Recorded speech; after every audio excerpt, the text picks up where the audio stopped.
Ayan, hello po sa ating lahat. Kumusta? Marami pong salamat sa lahat ng nanood at nag-subscribe sa aking channel. Yes, Kuya Jomar and Kuya Edo, sinamahan si Bunso Rina. Grabe. No, so, andyan pa rin po yung pagsuporta ng buong Team Kalingap kay Rina. Almost 1 year na din po, mahigit, na tinutulungan po nila itong si Rina. Kasi nga po, kung tutuusin, kailangan po talaga ni Rina ang kanilang gabay, especially financial, kasi grabe po yung pagmamahal po na ibinibigay po nila kay Rina.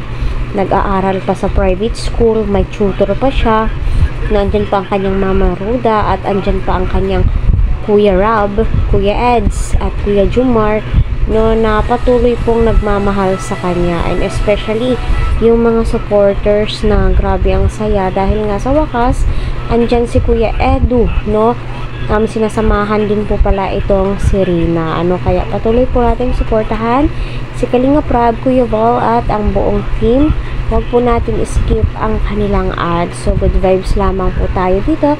Iwasan po natin magsalita ng hindi maganda sa kapwa po natin. Dahil nga po, may balik po dyan.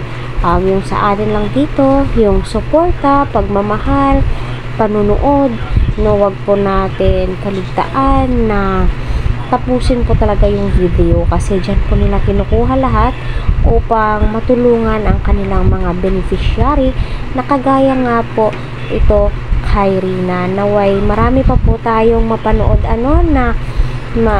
video ni Kuya Eds, ni Kuya Jomar, at ni Rina, kasi ito naman po talaga yung gusto po nating mangyari noon pa, at saka wag po natin bigyan ng mali siya, ito,